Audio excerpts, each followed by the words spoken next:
ekspertai, tiek ir elektronikos inžinerijos įmonės lyderės bei aukštosios mokyklos susibūrė pasidalinti su moksleiviais, jų tėvais, mokytojais ir kitais besidominčiais šia išties aktualia ir patrauklia karjeros keliu pasirinkimų, tai yra būtent elektronikos inžinerija ir su joms susijomis studijomis bei vėlesnių karjeros keliu.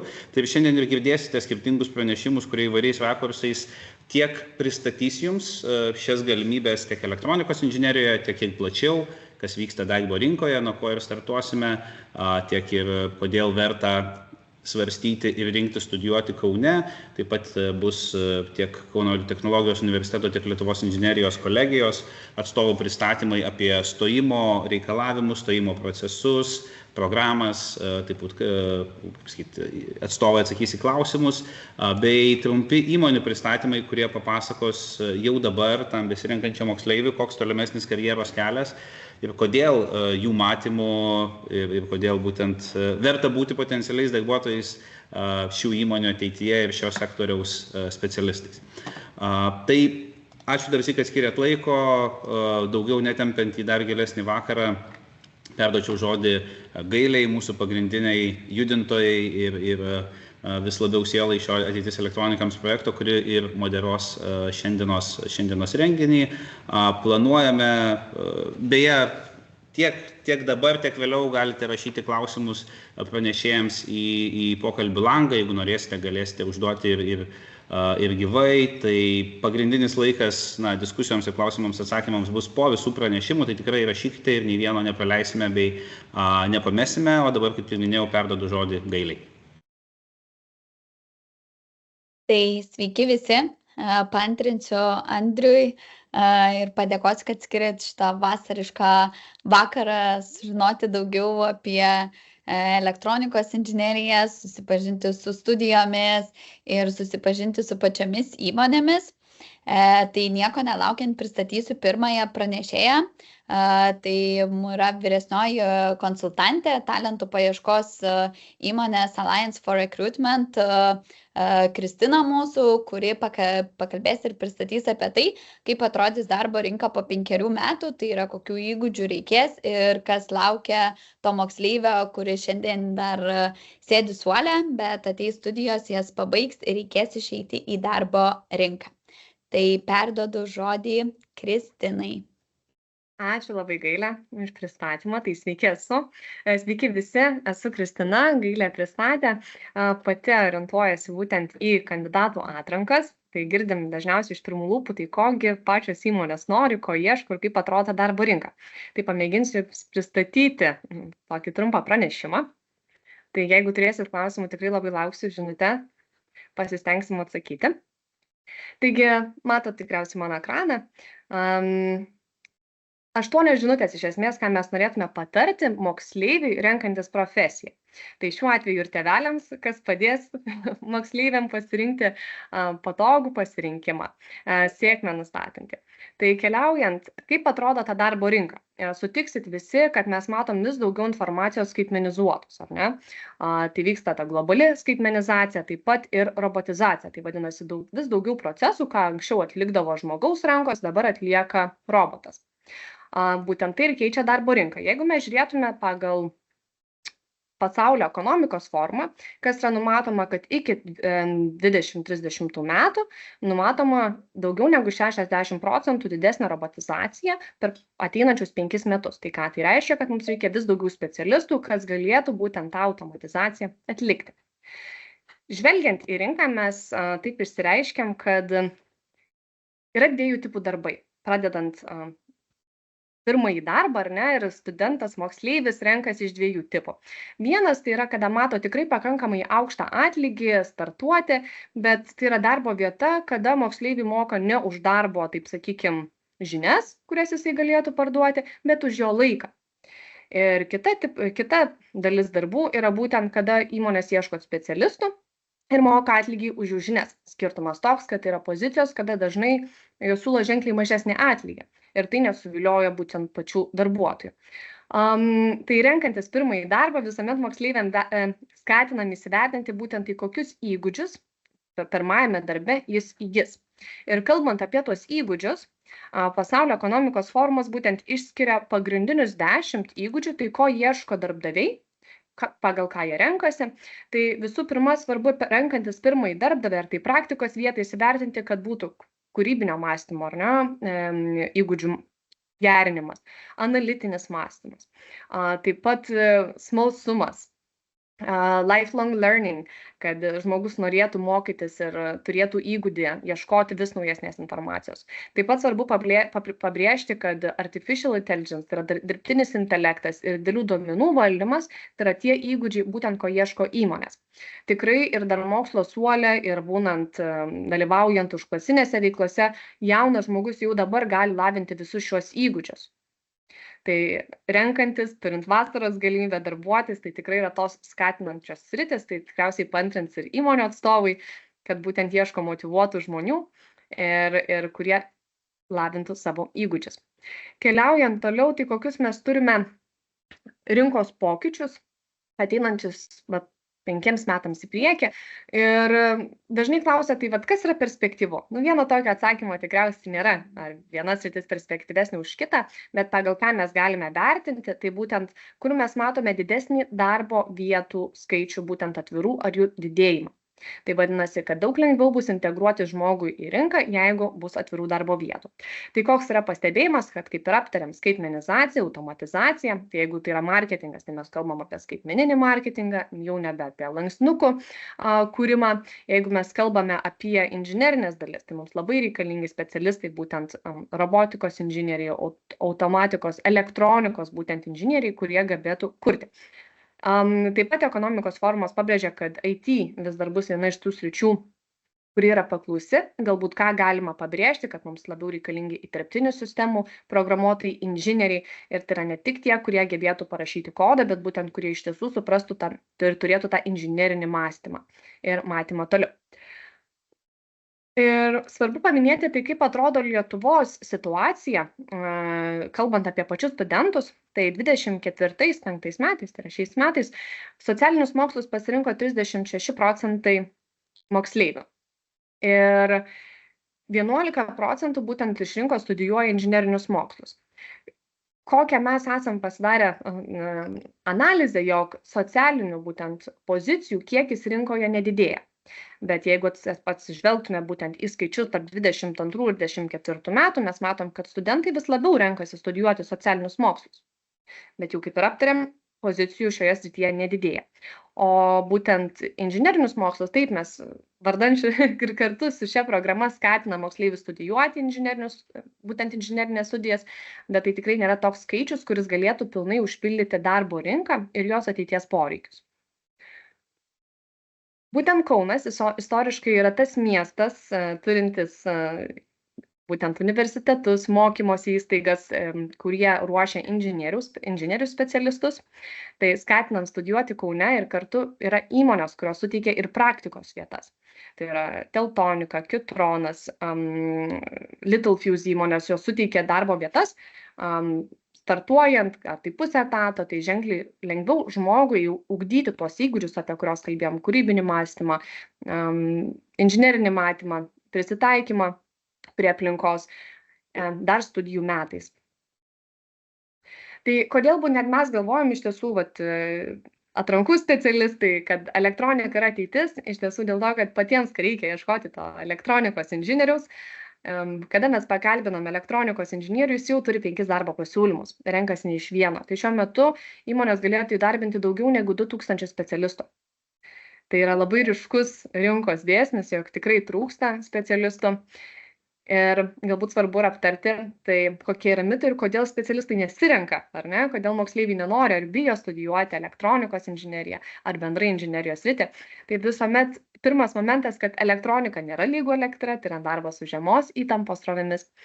Nėra valstybės finansuojamų vietų ar sunku įstoti, taip pat paantrins ir universitetų mokymosi įstaigų atstovai, kad tikrai galimybės yra ir studijuoti nemokamai. Elektronika yra purvinas darbas, vėlgi ir įmonė atstovai galės paantrinti, tai yra labai švarus darbas, dažniausiai tai yra darbas laboratorijose ar prie kompiuterio. Dažnai girdimas mitas, kad tai yra ne moterų darbas. Vėlgi mitas tai yra protinis darbas, pastabumas detalėms reikalingams ir tai tikrai yra tos savybės, kurias moteris natūraliai turi. Ir elektronikos sunku gauti darbą, tai mes jau aptarėm, kad turime virš 2000 atvirų darbo vietų, kur tikrai galėtume įdarbinti specialistus. Svarbu paminėti ir atlyginimus, ar ne?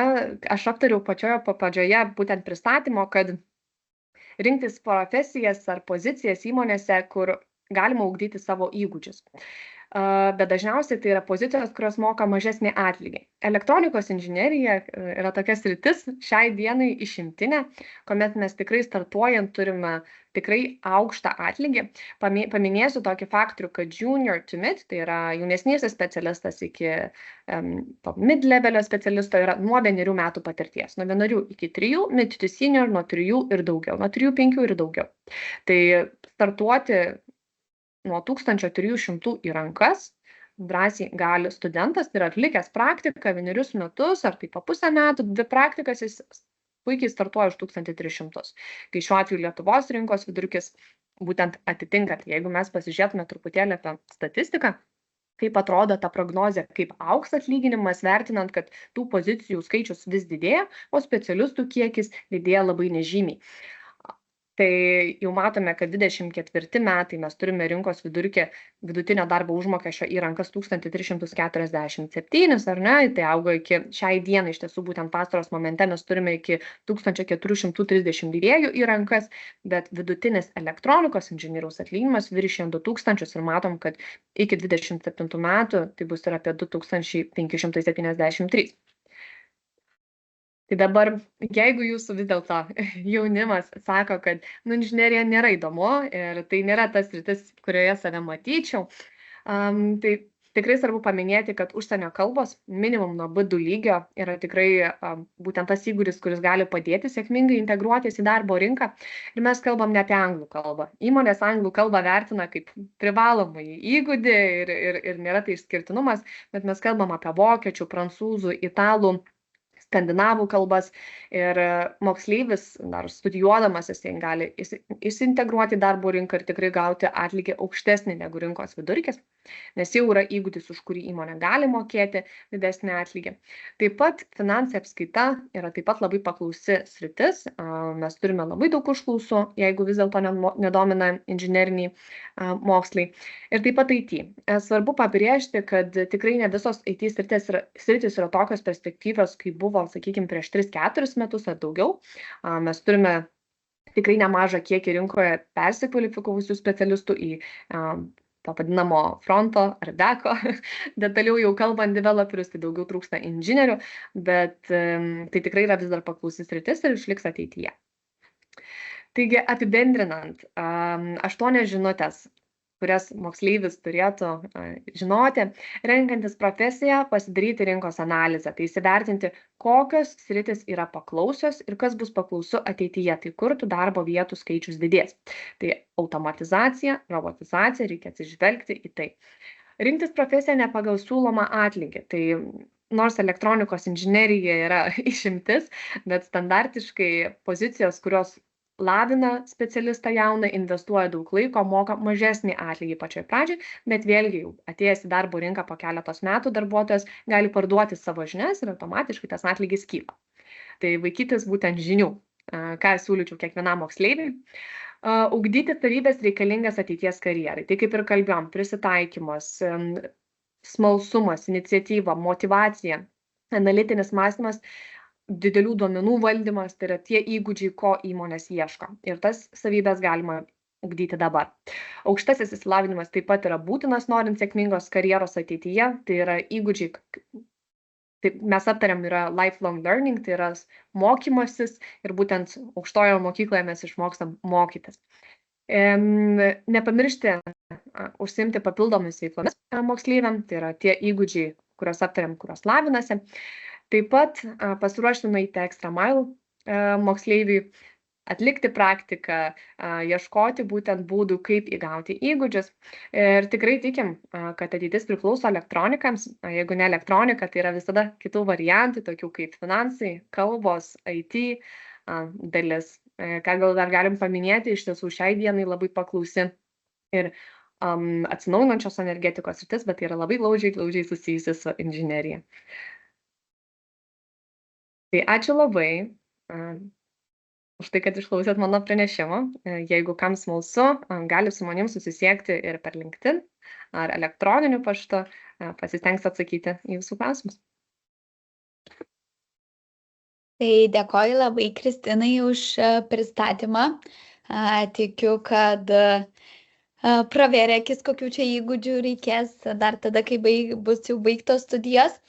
Ir iškart dar noriu pasiteirauti, galbūt kažkas turite klausimų bendrai Kristinai apie darbo rinką, apie, nežinau, įgūdžius ir tai, kas laukia renkantis profesiją.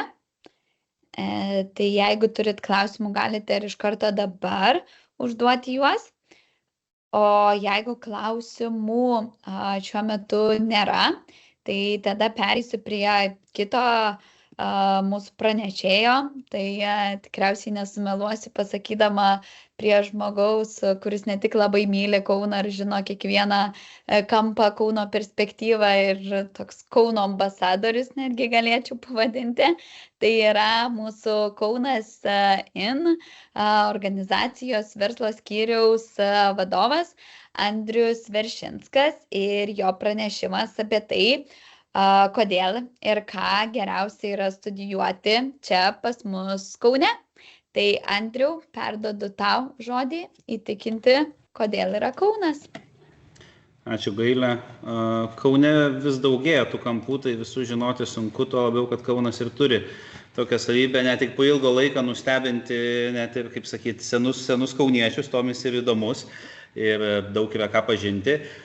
O šiandien iš tikrųjų pasidalinsiu tiesiog to matymų perspektyvų Kauno vystymusi, o spręsti jau kiekvienam asmeniškai ar bendrai šeimoje, kur tas studijas rinktis. Bet tokia mano galbūt, studijos Kaune, studijų aplinka Kaune yra pagrindinė tema ir tokia žinutė, kaip keliamas klausimas galbūt ir jums. Ir tam tikras teiginys yra, kodėl Kaune gali daugiau, ypač būdamas studentų, bet iš esmės ir vėliau. Tai pradėkim nuo to, prisiminkim, kas yra tas Kaunas ir kaip atrodo jis tam mastelyje bendram regioniniam. Tai šiuo metu Kaune oficialiai Kaune, plus Kauno rajone, jeigu žiūrėt formaliai, tai Google'as ChatGPT šiek tiek meluoja šia prasme, bet realiai kaip vienas ekonominis, kaip vienas urbanistinis darinys turime daugiau nei 414 000 gyventojų. Ir jeigu kad taip su šiuo dydžiu esame ketvirti Baltijos šalyse, žymiai panašesni į sostinės negu į antrosius miestus, daugeliu lietuvių yra žinoma, jeigu jie apie tai šiek tiek susimasto. Tai, kad Kaunas patenka į platesnėme Šiaurės ir Baltijos šalių regione, tai yra Norvegija, Švedija, Suomija, Danija, Islandija ir 3 Baltijos šalis. Kaunas yra 8 su savo dydžiu, tai vienas iš top 10 šiaurės visos plačios Europos ekonominių ir urbanistinių centrų ir panašu, kad jis toks išliks ir ateityje. Ir nemaža dalis to yra tai, kad tai yra vienas iš kelių augančių miestų Lietuvoje ir vienas iš kelių augančių miestų visame plačiame vidurio rytų Europos regione. Tai nuo 2018 metų turime šiek tiek daugiau negu 1% augimą kas metus. Tai reiškia, kad gyventojų daugėja. Kuom tai yra aktualu galbūt konkrečiam žmogui čia atvykstančiam? Iš vienos pusės tai nebejotinai liudija gerėjančią gyvenimo kokybę ir perkamąją galią. Iš kitos pusės tai suponuoja ir tuo pačiu iš savęs predikuoja ir lemia į ateitį, kad turėsime pozityvų ekonominį ciklą, kuris veda į nuolatinį augimą, priešingai negu nuolatinį mažėjimą ir siaurėjimą. Daugiau paslaugų, daugiau darbo vietų, daugiau pinigų ir tas ratas vėl taip sėkmingai toliau sukasi. Kitas nebejotinai didelis aspektas tiek Kauno ekonominio augimo, tiek bendrai. Taip. Dar atsiprašau, Petruksą, mes jau turime matyti tavo skaidres? Taip. Tai tada nematome. Tuo pasikartosiu, reikėjo iškart sakyti. Galvojau tavo įžanga dar be skaidrės. Ne, būtų keista. Būtų keista. Atleiskit. Matom? Dabar spėju, kad matote. Taip. Išdidink dar. Taip, kaip minėjau, daugiau nei 400 000 gyventojų, miestas prie upės, gyventojų skaičius auga pakankamai stabiliai nuo 2018 metų, tai yra jau beveik 7 metus, šiek tiek daugiau negu 1% ir kaip dabar kaip tik buvau perėjęs pasakoti, kad didelė dalis Kauno yra gyvenimo yra tai, kad tai yra studentų ir universitetų miestas. Turime arti 40 000 studentų mieste. Koks yra Kauno išskirtinumas, kad beveik 60% studijuojančių Kaune studijuoja STEM, tai yra tose kietuosiuose moksluose, taip pat medicinoje, inžinerijoje, IT, matematikoje ir kitose susijusius dalykus, kas be abejonės, kaip ir jau minėjo Kristina, globalioj besikeičiančio ekonomikoje yra labai patrauklu, dėl to mes turim ir nemažai ateinančių užsienio investuotojų, besiplečiančių vietos investuotojų, dėl to, kaip matysite, vėliau ir atlyginimai auga, tai tas Kauno buvimas universitetinių miestų ir studentų miestų, ypač tų tokių technologinių inžinerinių miestų, yra labai stiprus geros, kaip sakyti, ir kylančios gerovės ateityje pažadas tiek aukštosioms mokykloms, tiek ir pačiam miestui. Kitas svarbus aspektas, kad realiai turime augantį ne tik lietuvių studentų skaičių, bet augantį tarptautinių studentų skaičių. Tai šiuo metu beveik 5000 pilnavertiškai užsieniečių studijuoja čia bakalauro, magistro ar doktorantūros studijas. Tai reiškia, kad jeigu norisi pajausti tarptautinę atmosferą, tai tikrai nebūtina vykti kažkur į užsienį ir ten ar susirasti draugų iš skirtingų pasaulio šalių, tikrai nebūtina vykti į užsienį. Norint tą galima patirti Kaune, tuo pačiu be abejonės jausitės kaip savas, kaip lietuvis ir nebūsite įmestas į visai kitokią ir nepažįstamą aplinką, bet jeigu noras yra pajausti platesnius vandenis, platesnius kultūros ir galų gale kalbas, tai yra vis labiau ir labiau įmanoma ir čia Kaune, ir Kaunas lyderiauja Lietuvoje būtent pagal tarptautinių studentų skaičius. Ir čia realūs skaičiai kiekvieną dieną yra dar didesni, nes realiai dar turime dvišalius ir kitokius mainų programų studentus, kurie čia lieka šiek tiek trumpiau negu per pilną studijų laiką.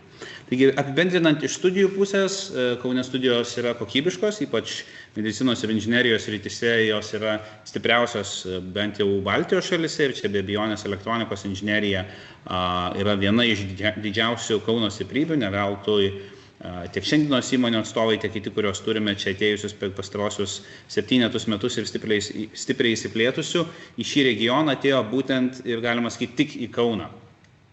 Kitas dalykas, tai jos yra populiarios, didžiausia studentų koncentracija Lietuvoje, tuo pačiu didžiausias santykis studentų ir gyventojų, kas reiškia, kad čia esantys studentai turi tikrai nemažą erdvę savo veiksmui, saviraiškai ir nėra užgožti kažkokių kitokių, sakykime, visuomenės klasių. Ir tuo pačiu jos yra patogios, čia labai neįsiplėtėme, galbūt universitetai trumpai paminės, bet iš tikrųjų per pastarosius 10-15 metų vyksta labai daug pokyčių universitetų ir kolegijų miesteliuose, ir būtent mūsų Lietuvos inžinerijos kolegija Kauno technologijos universitetas yra labai atsinaujinęs ir tuo pačiu tai yra besitęsiantis projektas, taigi netgi ne tik, kad jau šiai dienai studijuosite ir atvyksite į pakankamai naujas modernias laboratorijas ir pastatus, bet tikėtina, kad jie bus dar modernesni jums jau baigiant, jums ar jūsų vaikams baigiant studijas. Taigi studijos Kaune tikrai bus patogios, kokybiškos ir patrauklios. Kita natūrali didelė dalis atvykstant studijuoti yra gyvenimo kaštai. Tai jeigu trumpai apžvelgtume, keletą galbūt faktų bendrinių, Kaune nuomos kainos nuo 20 iki 40%, jeigu eitume į premium segmentą, yra mažesnės negu Vilniuje, natūralioje kitoje pagrindinėje lokacijoje, jeigu kalbėtume apie studijas Lietuvoje, tai natūraliai tas jums leidžia sutaupyti, tuo labiau, kad Kaunas taip istoriškai susiklostė, kad yra kompaktiškesnis, su didesniu gyventojų tankiu miestas, su geresniu miesto išplanavimu, dėl to čia šiek tiek mažiau laiko reikia praleisti keliaujant nuo vienos vietos iki kitos, net jeigu gyvenate kažkur šiek tiek toliau nuo universiteto ar nuo miesto centro, vidutinė kelionė trunka iki 25 minučių, dažniausiai, jeigu kalbam apie studentų judėjimą, tai yra iki 20 minučių, neretai ir trumpiau. Ir vidutiniškai Kaune yra didžiausi būstai. Kitaip sakant, su kainos nuolaida jūs galite rinktis, ar norite didesnio, patogesnio būsto, ar galbūt patogesnėje lokacijoje, labiau arčiau miesto centro, ar arčiau ir universitetų, ar aukštosios, ar kolegijos pagrindinių pastatų ir erdvių, kad tiesiog mažiau praleisti laiko keliaujant.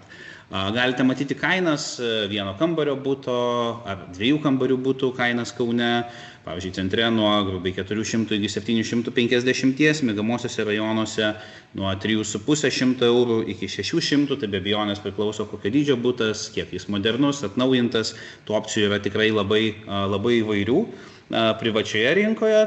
Tuo pačiu natūralu ir pakankamai įprasta pirmaisiais metais atvykstantys studentai renkasi ir universitetų siūlomas opcijas, tai yra bendrabučius, kurie visi šiuo metu yra pakeliui į naują kokybę, tai čia yra realios nuotraukos, ne vizualizacijos, po kairę tikriausiai po dešinę nauji KTU bendrabučiai atnaujinti, kainos čia yra mažesnės, pakankamai dažna praktika, kad pirmais, antrais metais studentai atvyksta į bendrabučius, čia gyvena, susipažįsta, paskui neretai jau susipažinę, turėdami draugų, galbūt jau tais, su kuriais jau pabandė kartu gyventi, išsikelia į privačią nuomą, dalindamėtis kambarių šiek tiek didesniuose būstuose. Dar apibendrinant kainų skirtumus, jeigu vertintume Lietuvos kontekstą, tai yra ir platesnis Kauno naudų paketas, jeigu jį taip galima įvardinti. Tai grubiai vartojimo prekių, tai yra maisto prekių kainų skirtumas yra apie 10% lyginant Kauną ir Vilnių. Restoranuose, baruose ar kavinėse kainų skirtumai yra nuo 10 iki 15%, tai grubiai galim sakyti, kad ar kas 10, ar kas 8, ar kavos puodelis, ar alaus bokalas Kaune bus nemokamas lyginant su Vilniuje.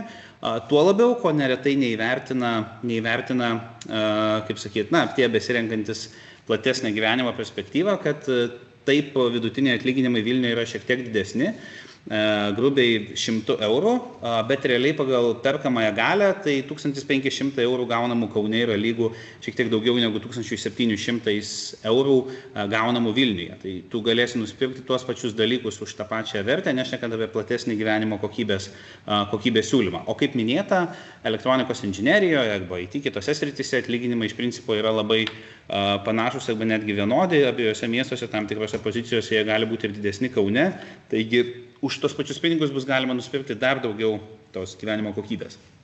Kaip galite matyti, vidutinis atlyginimas Kauno mieste stipriai augo pastaraisiais metais, prie to prisidėjo ir tas pats elektronikos inžinerijos industrijos plėtra ir didėjimas tiesiog geriau apmokamų darbo vietų, sąlyginai mažėjant tam tikroms tradiciniams sektoriams, kurie buvo prasčiau apmokami, tai pakankamai įspūdingas patrigubėjimas vidutinių atlyginimų, žvelgiant į demografinę situaciją, į besikeičiančią darbo rinką, tolimesnis augimas tikrai nusimato panašus ir čia Kaunas išliks vienu iš 2 lyderių, kurie kiekvienais metais būna šiek tiek tas augimas, vienais metais Vilnius būna šiek tiek sparčiau auga, kitais metais Kaunas šiek tiek sparčiau auga, bet realiai ta 2 variklių Lietuvos ekonomikos sistema panašu išliks toliau, ypač jeigu turėsime pakankamai elektronikos inžinierių šioje srityje.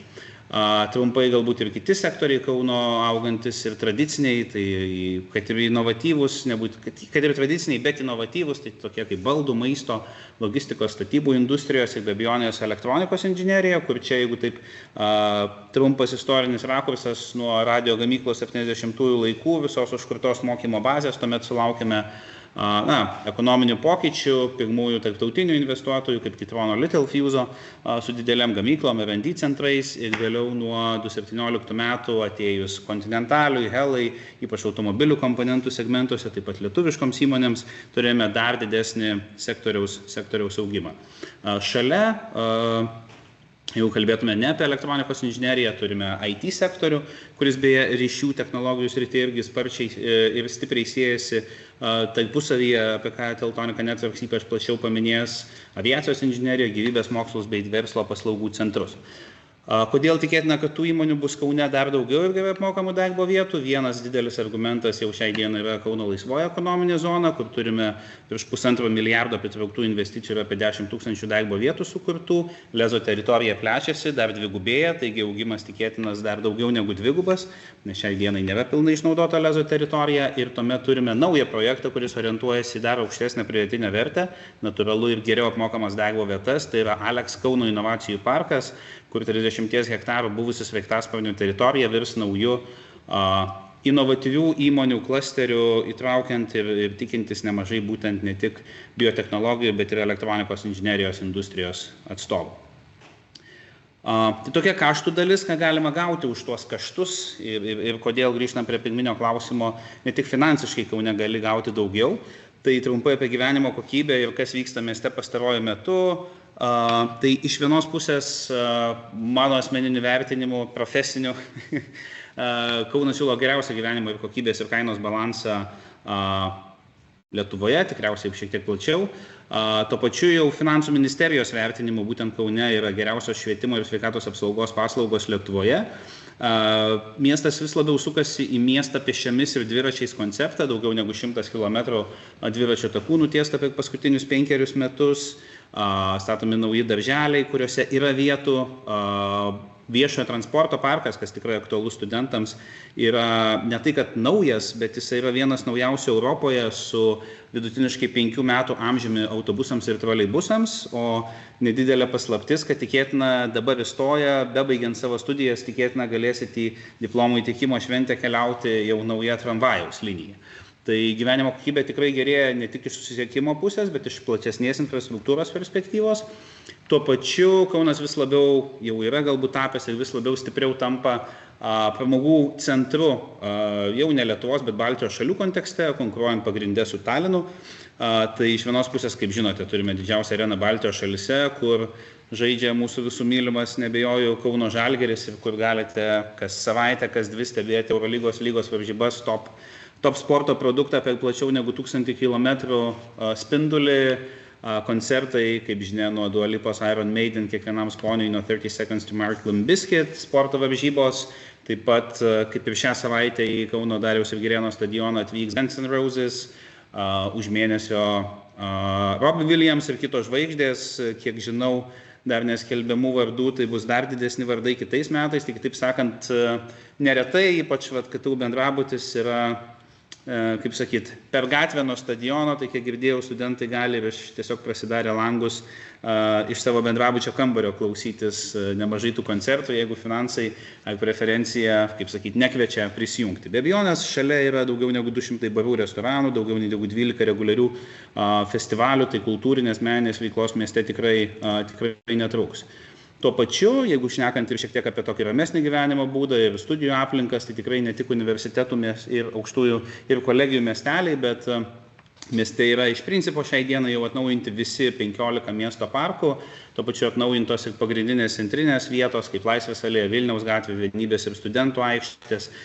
Kitaip sakant, gyvenamoji infrastruktūra už buto, už namo ribos, ne tik miesto centre, bet ir miegamosiuose rajonuose yra tikrai patogi ir patraukli, tuo pačiu pilna naujos sporto infrastruktūros nuo buriavimo mokyklų ir jachtklubo iki irklavimo bazės, iki naujai statomų 2 baseinų, kurie duris atvers jau šiemet papildomai per jūsų mokymosi potencialiai laikotarpį.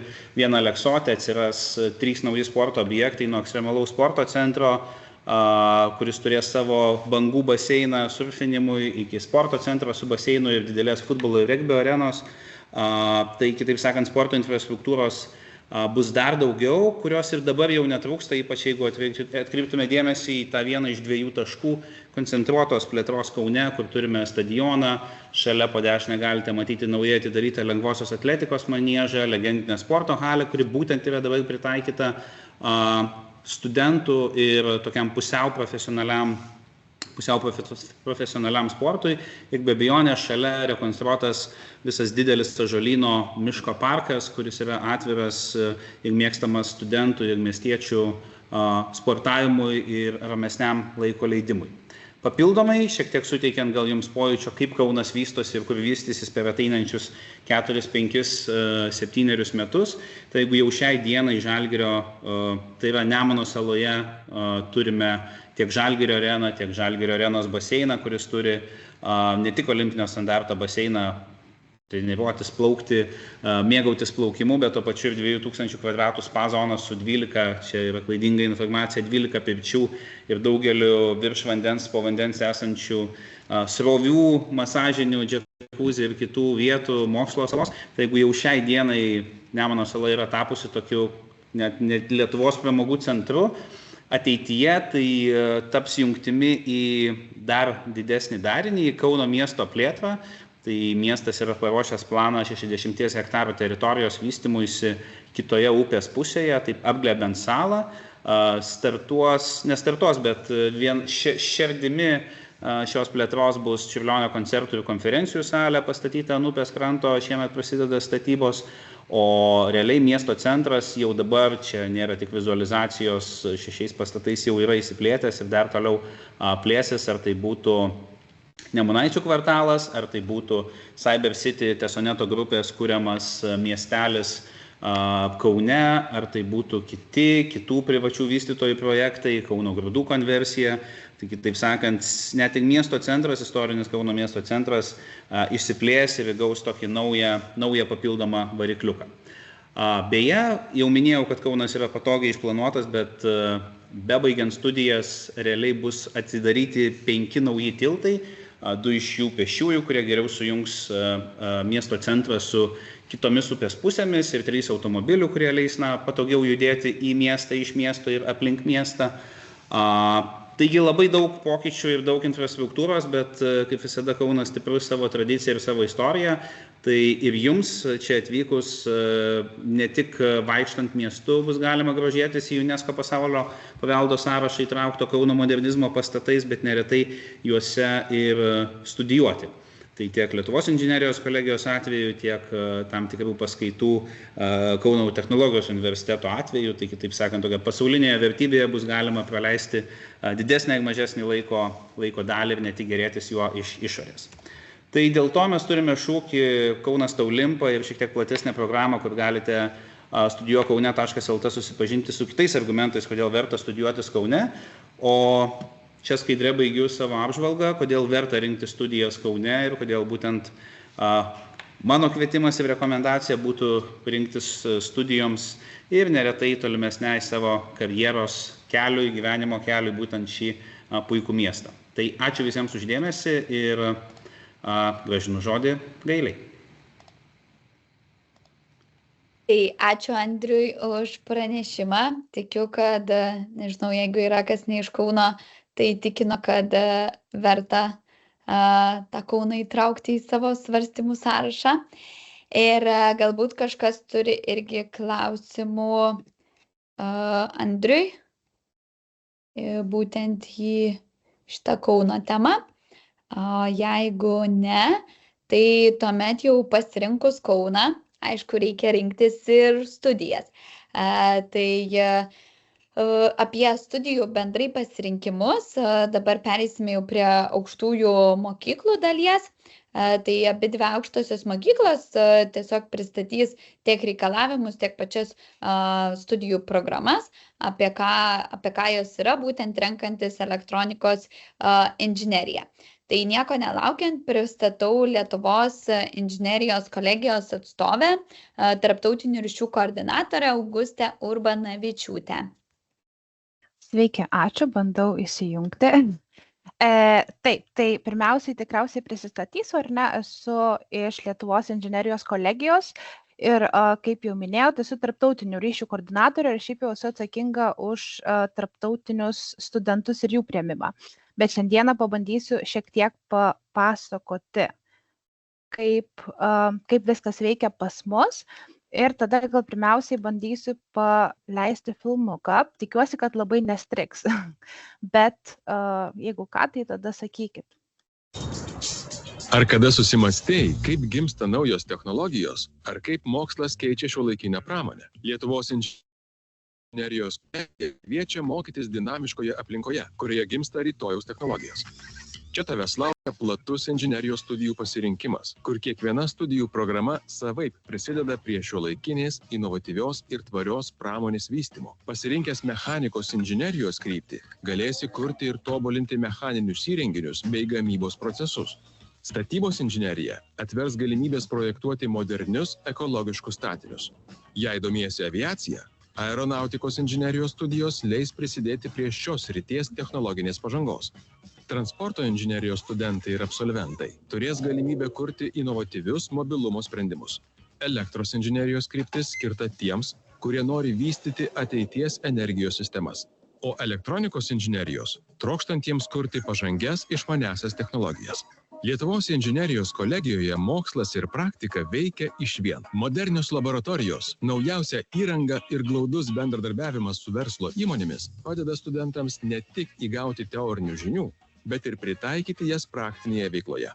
Kiekviena studijų programa skirta rengti specialistus, gebančius spręsti šiandienos ir ateities inžinerinius iššūkius. Įgytos žinios ir įgūdžiai atvers plačias karjeros galimybės tiek Lietuvoje, tiek tarptautinėje rinkoje. Tap technologijų pasaulio lyderiu ir pradėk savo karjerą čia.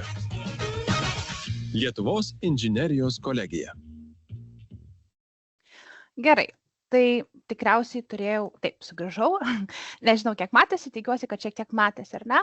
Tai, kaip ir minėta, turim 2 fakultetus, bet šiandieną pakalbėsim plačiau apie 2 programas, kurios bandau pasirinkti, bet kažkodėl ne, tuoj pasižiūrėsiu, kad galbūt, gerai, puiku, tikiuosi, kad matot, ar ne? Gerai, tai turime mes bakalauro studijas pirmiausia, ar ne? Tai šiandien pakalbėsiu daugiau apie elektronikos techniką bei autotransporto elektroniką, ar ne? Nes tai tikriausiai yra aktualiau mūsų šiandienos svečiams. Tai pirmiausiai labai dažnai mūsų klausia, koks yra skirtumas vis tik tarp kolegijos ir universiteto, ar ne? Tai vienas didžiausių skirtumų tikriausiai yra trukmė, ar ne? Tai nuolatinės studijos truktų 3 metus, o ištęstinės 4 metus. Taipogi pas mus visos studijos yra pagrįstos praktika, studentai praktikas atlieka praktiškai nuo 1 semestro, nuo, nežinau, 1 mėnesio, vyksta įmonė, žiūri kaip kas vyksta, paskui jau patys viską liečia, čiupinėja ar ne, ir mokosi, žodžiu, iš tų realių visų pavyzdžių. Tai kalbant apie elektronikos techniką, ar ne, tai visada sakau, kai pristatinėju kolegiją, kad jeigu žmonėms yra įdomus visokios mikroschemos, mikročipai, visi tie, žodžiu, maži dalykėliai, tai visada siūlom rinktis elektronikos techniką, ar ne, nes rengiam specialistus, kurie išmano visus projektavimo principus, jie geba diegti, eksploatuoti elektroninius įtaisus, ar ne, telekomunikacijos, robotika, automatizuotos gamybos ir robotų sistemos ir panašiai, ar ne? Tai jeigu kažką domina, tai visada siūlom rinktis. Mūsų studentai 2 kurse jau pasirenka specializacijas, ar ne? Iš praktikos turiu pasakyti, kad daugiausiai visada renkasi robotika, nes tikriausiai tai yra vienas populiariausių dalykų dabar ir tiesiog taip yra, ar ne? Tokia yra tendencija. Bet visada galima rinktis telekomunikacijas, galima rinkti pastatų automatikos sistemų eksploatavimas, ar ne, tai yra garso ir vaizdo sistemos, vizualizacijos, pastatų inžinerinės sistemos ir panašiai, ar ne? Taipogi, jeigu kažkam yra įdomu, kaip yra programuojami tam tikri įtaisai ir panašiai, tai visada galima pasirinkti elektroninės įrangos projektavimo bei gamybos specializaciją, ar ne? Ir žiūrėti, kas vyksta su skaitmeniniais televizoriais, ar ne, mobiliosios visos technologijos ir panašiai. Kaip matėt ir pastebėjo tikriausiai mūsų vaizdo įraše, tai pas mus yra labai stipri drifto komanda, reisingo komanda, ar ne, tai labai dažnai mes sulaukiam daug studentų, kurie domisi vis tik automobiliais labai stipriai. Tai visada sakom, kad jeigu jums įdomu automobiliai, bet nenorit, nežinau, jų taisyti, galbūt tų dalių visų ten dažiai žiūrėti, tai visada siūlom tada autotransporto elektroniką, ar ne, nes vis tik tai dirbot su automobiliais, bet dirbat su jų diagnostika, ar ne, tai visom elektroniniam sistemom, kas yra jų viduje, ar ne, kaip užprogramuoti, kad viskas puikiai veiktų ir panašiai, ar ne. Ir lygiai taip pat, kaip ir elektronikos technikos studijų programoje, tai mūsų studentai irgi renkasi specializacijas, tai jie gali rinktis, ar ne, tai lengvieji automobiliai, sportiniai automobiliai, kas dabar yra itin populiaru, tai yra hibridiniai automobiliai, ar ne, kaip veikia visos sistemos ir panašiai. Kas yra svarbu paminėti, kad tiek su elektronikos technika, ar ne, tiek su autotransporto elektronika, mūsų studentai gali studijuoti ir gauti 2 diplomą. Tai vadinasi, jie studijuoja pas mus ir taipogi pas mūsų partnerius Vokietijoje, iš Malkaldeno universitete. Ir jie pabaigė studijas, tiesa, studijos yra šiek tiek ilgesnės, jos yra 3,5 metų, bet pabaigę šias studijas jie jau turi 2 diplomus, tai yra lietuviškas mūsų, ar ne, Lietuvos inžinerijos kolegijos profesinis bakalauras ir taipogi iš Malkaldeno taikomųjų mokslo universiteto diplomas. Tai irgi visada labai stipriai rekomenduojam dėl to, kad tai yra patirtis, tai yra tarptautiškumas, ar ne, tai tu važiuoji į kitą šalį, tu pasižiūri ir gyveni toj kultūroje, kalba, ar ne, kaip ir minėta, kad tikrai kalbinė dalis yra labai stipri. Bet visada irgi rekomenduojant dar prieš stojant iš tikrųjų mokytis tas kalbas ir žodžiu, tobulėti kiek tik įmanoma. Taipogi, aišku, kaip ir visose aukštosiose mokyklose, tikriausiai ar ne, turim Erasmus galimybės, trumpųjų studijų, tai yra BIP programos, kurios vyksta savaitę.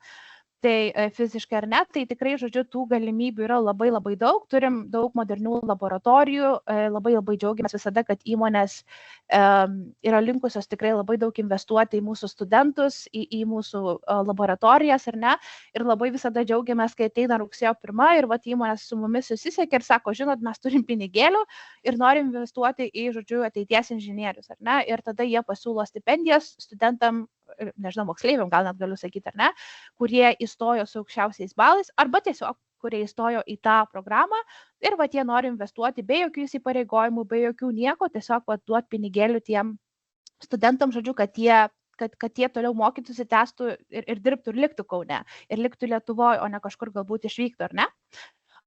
Kas yra svarbu tikriausiai paminėti dar, tai kad su elektronikos technika, ar ne, mes vykdame mokymus, ar ne, to aš žiūriu tik tai skaidrę, tai mes vykdame mokymus, pas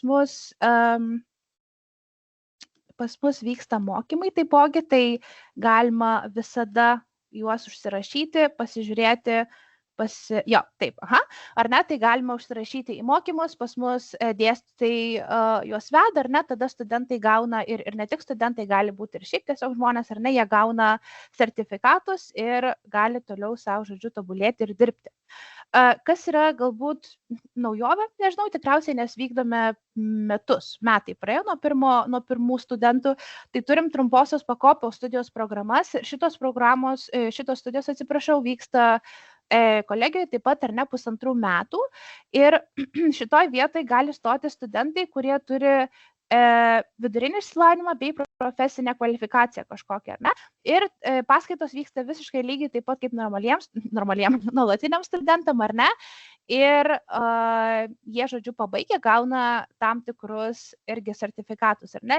Studentai negauna profesinio bakalauro diplomą, bet jie gauna pažymėjimus, kad jie išklausė visus šitos kursus ir kad jie, žodžiu, juose dalyvavo, ar ne? Tai turim automatinių sistemų mechatroniką, pramoninę elektroniką, elektros įrangos gamybos studijas ir panašiai. Tikriausiai manau, kad labai daugiau nešnekės, jeigu kažkas turit klausimų, tai visada galit kreiptis tiek į priėmimą, ar ne, tiek pasiskambinti kontaktus suradę mūsų puslapį, arba mes pasidalinsim, ar ne, studijų programų kuratoriams, dekanams, žodžiu, tikrai visada atsakysim, lauksim ir norim tų studentų. Ir kuo daugiau, tuo geriau, ar ne, nes inžinerija vis tik tai, aš manau, kad tai yra ateitis, ar ne, ir jinai niekur nedings ir jinai tik plėsis. Tai būtų tiek, nežinau, jeigu kažkas tai turit dar klausimų kažkokių, tai visada galit klausti, o jeigu ne, tai ačiū tada. Tai ačiū tau labai, Auguste. Turime, matau, kelis klausimus. Tai Brigita klausia, ar Vokietijoje studijos anglų kalba? Taip, kaip ir minėjau anksčiau, ar ne, studijos, aišku, jūs gyvenat Vokietijoje, tai vokiečių kalba būtų labai gerai, bet studijos vykdomos anglų kalba ir tikrai nėra jokių problemų viską išmokti, išsilaikyti egzaminus ir pasibaigti. Ir tada dar kitas klausimas, čia gal kartu abiem aukštosiam, tai ir KTU pusės paklausiu po pranešimo, bet kiek inžinerinės krypties studijos prieinamos ar pritaikomos moksleiviams su dislekcija? Studijos yra pritaikytos, mūsų dėstytojai gauna galbūt ar ne. Mes, žodžiu, lankom kursus, jeigu jie tokie yra, mes lankom kursus, gaunam pažymėjimus, kad mes galėtume, žodžiu, teikti tas paslaugas ar nedėstyti visiems, kad būtų tas įtraukumas ir kad visi galėtų mokytis. Gerai, tai ar dar yra klausimų? Ačiū už atsakymus, Auguste. Na, tai tuomet pereisime prie kitos aukštosios mokyklos prisistatymo. Tai pakviesiu ne į sceną tarti žodį prisistatyti Kauno technologijų universiteto studijų prodekanę Almą Dervinienę, kuri pristatys būtent elektronikos inžinerijos studijos KTU universitete. Tai labas vakaras visiems, tikiuosi, kad matot mano skaidrės gerai, skaidrių režimu, ne kažkokiu kitu. Taip, matom. Tai kaip mane ir pristatė, aš esu studijų prodekanė, atstovauju elektros ir elektronikos fakultetą, esu docentė ir viena iš nedaugelio moterų turbūt, kuri pasirinko tą inžinerinį kelią. Nebuvo jisai man lengvas, bet tikrai merginas, kad paskui nepamirščiau prezentacijos metu pasakyti, tikrai raginu rinktis šitą kelią, nes mūsų merginų, moterų toj srityje labai trūksta ir mes ten, žinokit, be konkurencijos einam. Tai va. O dabar noriu pradėti savo pristatymą ir mes tikrai esam vienas iš didžiausių Kauno technologijos universiteto fakultetų, turim daugiau nei 1000 studentų. Ir mūsų studentai praktinių žinių įgyja ne tik tai išeidami į praktikos vietas į įmonės, bet lygiai taip pat įgyja praktinės žinias 13 000 kvadratinių metrų studijoms skirtų laboratorijų, kuriuose infrastruktūra yra pati naujausia, moderniausia ir kuria mus, aišku, remia ir aprūpina mūsų socialiniai partneriai. Savo pristatymą pavadinau Rinkis inžinierijos profesiją, kadangi man buvo pasakyta, kad reikėtų papasakoti ir auditorija bus tėveliai. Tai iš tikrųjų labai dažnai sulaukiu klausimų tiek iš moksleivio, ar aš galiu būti inžinierium, tiek iš tėvelių, ar mano dukrai, sūnui ta inžinerija tinka. Todėl norėčiau šiek tiek pradėti nuo giliau ir nuo žodžio inžinierius reikšmės. Tai inžinierius išvertus iš lotynų kalbos, tai reiškia ingenium, tai reiškia gebėjimas, išradingumas, kūrybingumas. Tai ir mes šiandien ne kartą jau girdėjom visuose pristatymuose, kad reikia kūrybingų žmonių, kurie gebėtų kurti.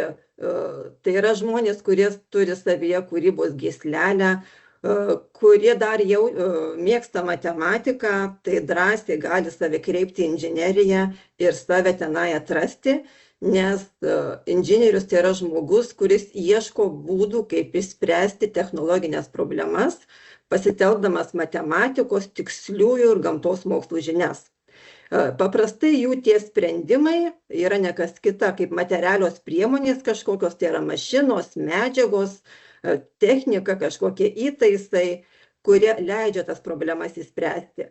Tai reiškia, inžinierius yra tarpininkas tarp visuomenės poreikio ir komercinio to poreikio tenkinimo. Vadinasi, iš to dar galima nemažai ir uždirbti. Ir mes tikrai matėm ir skaičius, kad inžinieriaus darbas iš tikrųjų tikrai yra labai gerai apmokamas, o kad inžinieriai gebėtų tas problemas aptikti, aišku, reikia daug domėtis, skaityti, kas vyksta pasaulyje ir be abejo būti ypač kūrybingais, kad sugalvoti, kaip tas problemas išspręsti. Inžinierių yra visokių, yra ir chemijos inžinieriai, yra statybos inžinieriai, bet šiandien mano paskaita bus susijusi su būtent elektronikos automatikos inžinieriais. Tai yra inžinierius, kuriuos ruošia mūsų fakultetas. Mūsų fakultete yra ruošiami ir elektros inžinieriai, ir energijos inžinieriai, bet tai jau būtų kitos paskaitos tema, todėl šiandien mes apsistokime ties elektronikos inžinieriais ir ką tie elektronikos inžinieriai, kas jie tokie yra, ką jie turi daryti ir ką jie turi mokėti. Tai paprastai žodžiais sakant, žmonės, elektronikos inžinieriai tai yra žmonės gebantys kurti, gaminti, diegti, tirti, tobulinti ir aptarnauti modernius elektroninius įtaisus arba tų įtaisų sistemas. Elektronikos inžinerija šiandien, aišku, yra programuojama, reiškia, reikia turėti programavimo įgūdžių ir žinių, yra bevėlė, išmani, sprendžia uždavinius bet kokiam pramonės sektorėje, transporte, energetikoje, aviacijoje, žemės ūkyje, medicinoje, karo pramonėje, čia neparašyta, tai yra absoliučiai visur reikia elektronikos inžinierių. Ir mūsų fakultetas elektronikos inžinerijos studijų kryptyje siūlo 4 programas, tai yra elektronikos inžinerija, transporto elektronika, automatika ir valdymą ir intelektinės robotikos sistemas. Tai yra panašiai, kas kolegijoje yra sudėta buvo į vieną programą ir tada sukurtos atskiros specializacijos. Mes turim 4 didelės, rimtas 4 metų studijų trukmės programas. Gali kilti klausimas, ar 4 bakalauro programos elektronikos inžinerijos studijų kryptyje nedubliuoja kompetencijų, bet mes drąsiai galime teikti, kad studijų programų gausa tik parodo pačios elektronikos krypties unikalumą ir būtent specialistų poreikį specifinėms sritims. Ir vienos programos, tai yra elektronikos inžinerija ir transporto elektronika, yra skirtos inovacijų kūrimo kompetencijos ugdymui, tai yra išmanių įrenginių ir įtaisų kūrimui. Tai kitos 2 programos, kaip automatika ir valdymas ir intelektinės robotikos sistemos, yra susiję su tų inovacijų jau diegimu, tai yra gamybos automatizavimu, robotizavimu. Tai yra tų programų suteikiamos žinios ir gebėjimai labai aiškią takoskyrą turi. Nepaslaptis, kad gyvenam sparčiai besivystančių technologijų amžiuje, tos technologijos supa mus visur, vadinasi, inžinierių reikėjo, reikia ir reikės ir jų paklausa šiai dienai yra milžiniška. Todėl tikrai raginu, aišku, nespaudžiant, bet tiesiog matant savo sūnaus ar dukros polinkį į tiksliuosius mokslus, tikrai kreipti į inžineriją. O dabar trumpai pabandysiu pristatytas mūsų 4 programas. Ir pirma programa, kaip jau sakiau, yra elektronikos inžinerija. Tai studijų metu yra gilinimas į elektronikos įrenginių projektavimą ir gamybą. Tai yra į smulkesnių įrenginių projektavimą ir gamybą. Mokoma projektuoti medicininę, transporto, techninės diagnostikos, apsaugos įrangą ir aišku, ir mokoma užtikrinti jų saugumą, kad ta įranga suprojektuota dar ir veiktų saugiai. Šitai programai yra suteiktas Investor Spotlight kokybės ženklas, kuris patvirtina, kad ruošiami inžinieriai atitinka aukščiausius Lietuvos ir užsienio darbdavių kvalifikacinius reikalavimus. Galima specializuotis 4 specializacijose, tai elektroninės įrangos projektavimas ir gamyba, medicininė elektronika, tai yra tokia smulkesnė specializacija, ar ne, bet medicinoje mes taip pat labai turim daug elektronikos prietaisų, kurie matuoja vienokius ar kitokius žmogaus biologinius signalus, informacijos ir telekomunikacijų technologijų ir turim naują visiškai dar tik į Lietuvą darančią pirmus žingsnius, sritį, tai yra lustų technologijos ir mes jau esam parengę specializaciją ir labai tikimės didelio susidomėjimo ją, žinant, kad Lietuvoje planuojama statyti gamyklą ir šitai gamyklai reikės labai daug būtent specialistų, kurie išmanytų lustų technologijas. Taip pat visos mūsų šitos 4 programos, apie kurias aš kalbėsiu, suteikia galimybę studijuojant bakalauro studijose įgyti ir pedagogo kvalifikaciją, tai yra mūsų bakalaurai gali pabaigę ją dirbti informatikos ir inžinerinių taikomųjų technologijų mokytojais mokyklose, gimnazijoje 3-4 klasėje. Transporto elektronika.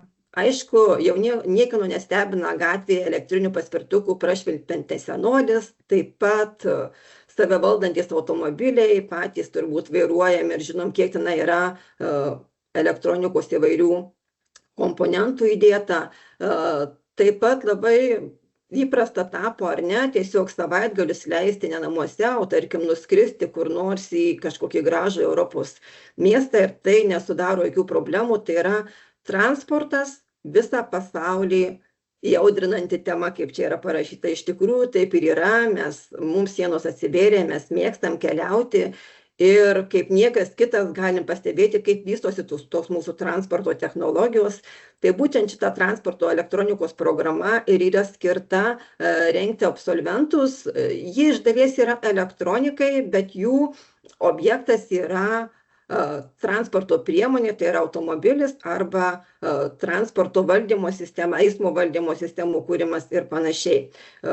Šita programa taip pat turi galimybę įgyti pedagogų kvalifikaciją ir baigę studijas puikiai išmanys automobilio elektroniką, valdymo blokų programavimą, skirs dyzelinius, benzininius, elektrinius, hibridinius variklių valdymo metodus, bus navigacijos sistemų bei komforto ir saugumo įrangos ekspertais. Tai aišku, mes visi puikiai matom, kokie dabar mūsų automobiliai yra komfortiški. Dar viena programa yra automatika ir valdymas. Tai šiandien nekartą girdėjom žodį automatizavimas. Tai būtent šitos programos absolventai, mes iš vis sakom, kad automatika yra vienas iš pagrindinių visuomenės progreso variklių. Ir dažnai automatikus vadinam tinginiais, nes būtent automatikai inžinieriai kūrė įvairias sistemas, kad palengvinti mūsų žmonių gyvenimą, kad tenkinti mūsų augančios visuomenės vartojimo tempus, kad mums parduotuvėse netrūktų prekių, kad mes galėtume telefoną keisti ne vieną kartą į 10 metų arba televizorių, o jeigu norim kartą į mėnesį. Tai yra būtent pramonės revoliucijos padarė tai, kad mes galėtume įsigyti, kada tik norim, ko tik norim ir nejaustume jokių prekių stygiaus.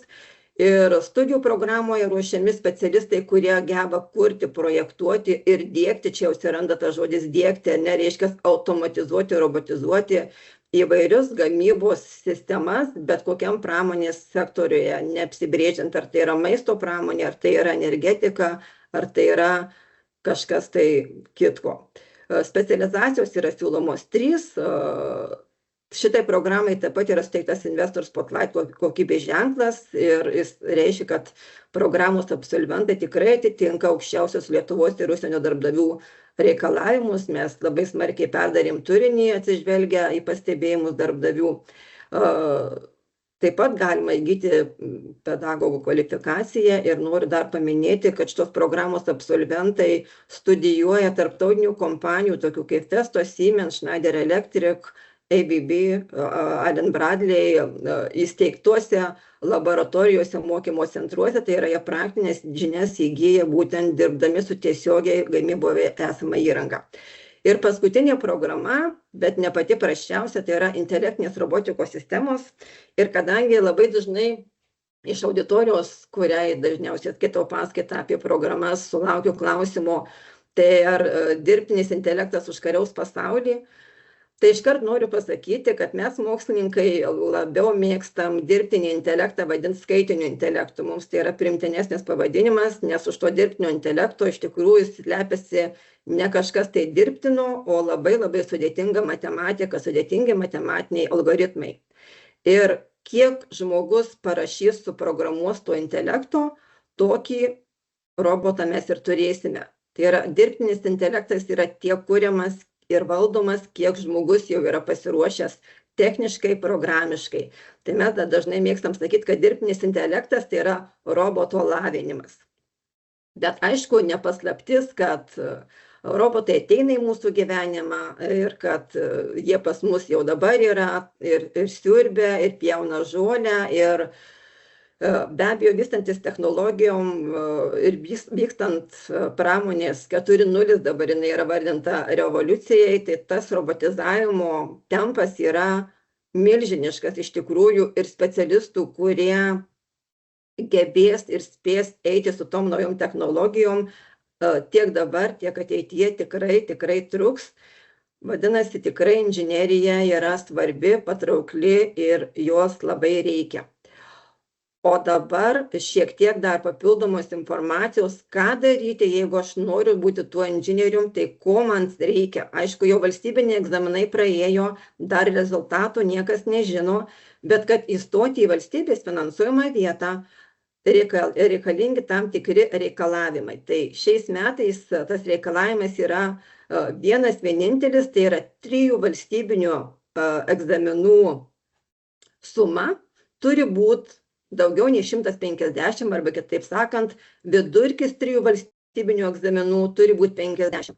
Manęs dažnai vėl klausia, o jeigu laikė 4 valstybinius egzaminus, vis tiek bus imamas pradžioj 3 geriausiai išlaikytų valstybinių egzaminų vidurkis. Jeigu jisai viršė 50, tada toksai moksleivis gali pretenduoti į valstybės finansuojamą vietą. Bet ar jisai ją gaus, jau čia yra kitas klausimas. Tai kaip ir Andrius pradžioje rodė, kad inžinerinės studijas renkasi tik tai apie 11% Lietuvos moksleivių, tai inžinerinėse studijose niekada konkursų nėra. Visi studentai, kurie tik tenkina tą minimalų reikalavimą, gauna valstybės finansuojamą vietą.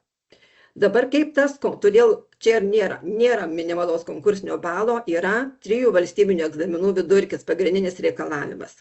Bet kai jau tavo balą skaičiuos, kad tu laimėtum prieš savo kitus kolegas, tai tada yra įmami 4 dalykai, 4 valstybinių, nebūtinai valstybinių, gali viens būti mokomasis egzaminas arba tiesiog pažymys gimnazijoje. Tai jau bus tada 4 dalykai ir stojant į EF programas, beje, stojant į visas inžinerijos programas į universitetus, pirmas dalykas, kurio svoris yra 0,4, be abejo, tai yra matematika, be matematikos inžinerijoje nieko nepasieksi, nenori, jos reikia.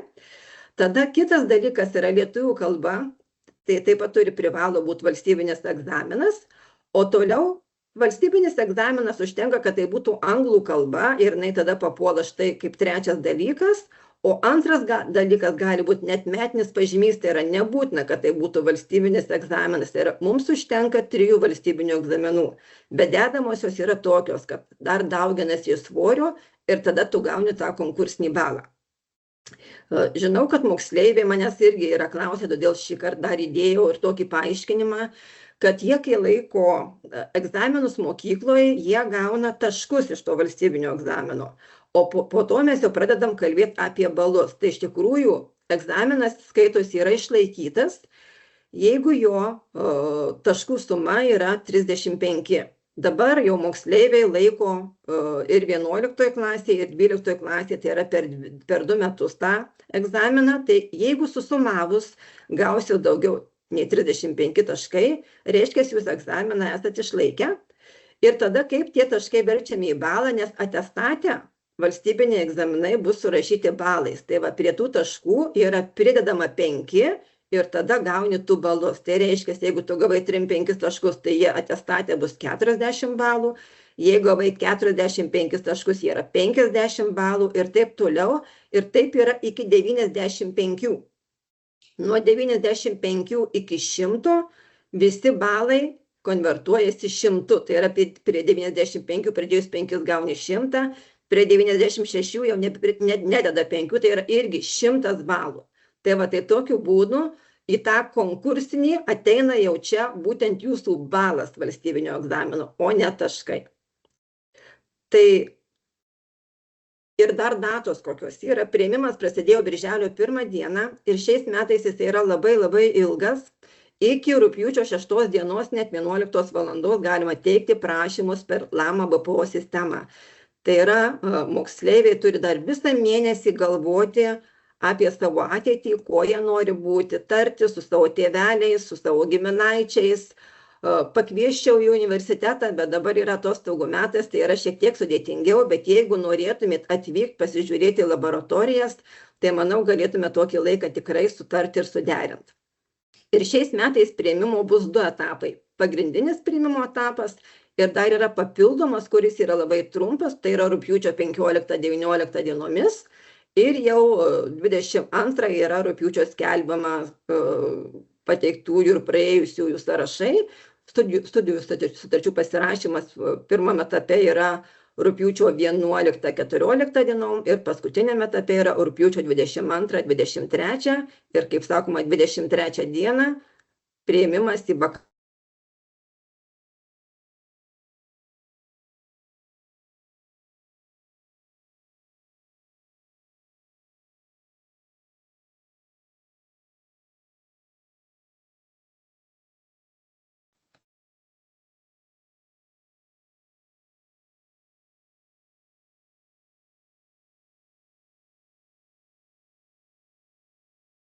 Ar čia man rašyti. Aha. Galima rašyti mums ir mes tikrai jūs pakonsultuosim, o gal net pakviesim atvykti gyvai į fakultetą ir pasižiūrėti, ką mes turim ir kuo mes esam, kuo mes didžiuojamės. Tai tiek būtų iš mano pusės. Ačiū labai, Alma, jums už pristatymą. Ir tada gal irgi tuo pačiu Natalijos tą klausimą paliestume, kiek inžinerinės krypties studijos yra prieinamos arba pritaikomos moksleiviams su disleksija. Tai būtent jūsų aukštojoje mokykloje. Čia disleksija, kai jie mikčioja, ar ne, turi tą kalbėjimo, ar ne, sutrikimą, jeigu aš neklystu. Jo, ir čia gali būti šiek tiek ir skaitimo kartais būna sutrikimai. Netgi šiais metais turėjau tokią situaciją, magistranto baigiamąjį darbą, jisai negalėjo dėl šitos ligos būtent ginti žodžiu, jisai įrašė savo gynimo kalbą, o prieš komisiją atsakinėjo į klausimus jau tada gyvai auditorijoje. Tai yra, jokios problemos nėra, visos sąlygos yra sudaromos, juolab, kad dabar ir ES politika yra tokia, kad mes visi privalom netgi vadovėlius leisti taip, kad jie būtų prieinami visiems ir su specialiais poreikiais ir be jokių poreikių esantiems žmonėms. Tai visos sąlygos yra sudaromos, jeigu studentui yra sunku atsiskaitinėti žodžiu, jisai tada gali atsiskaityti raštu, tai yra įvairių atsiskaitimo būdų. Gerai, tai dėkoju abiems aukštosiams mokykloms apie studijų pristatymus. Na ir baigus studijas, aktualiausia, aišku, žinoma, tai kurgi gauti čia tą darbą ir kaip visa vystosi profesinė karjera.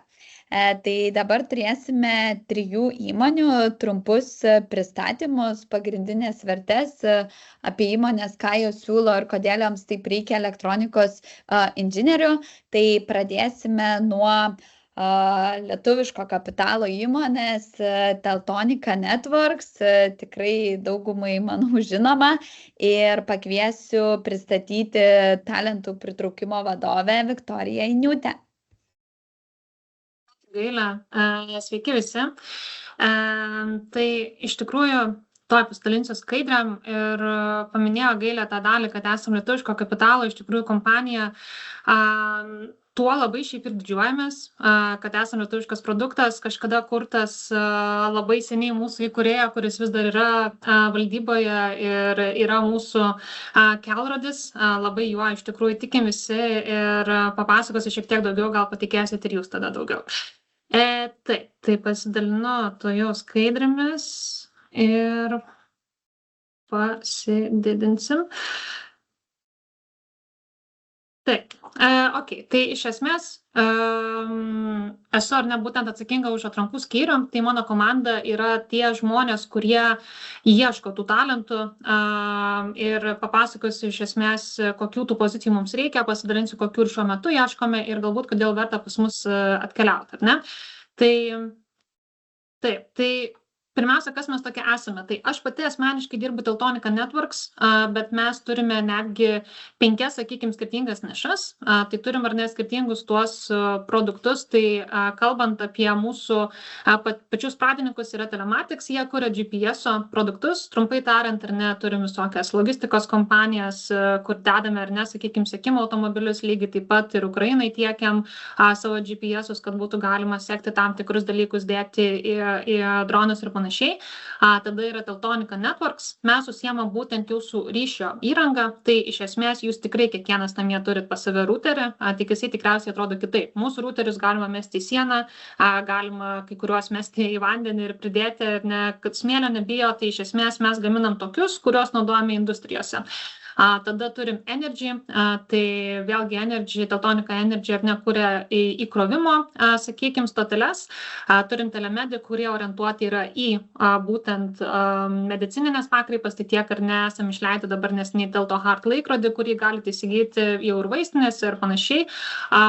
Ir taipogi per kovido laikotarpį buvo pagaminti ir kvėpavimo aparatai, kurie irgi padėjo padeda, sakykime, kvėpuoti pacientams lengviau. Ir turim IMS elektronikos gamybos paslaugas. Tai kas yra IMS? Tai yra, sakyčiau, glaudžiai susijęs su ar ne ir sekančiomis skaidrėmis, kur pasidalinsiu, kiek mes dabar plečiamės, nes iš tikrųjų statomės ir gamyklas, tai gamyklas turime tiek Molėtuose ir taipogi Vilniuje, tai IMS būtent yra ta dalis teltonikos, kuri gamina.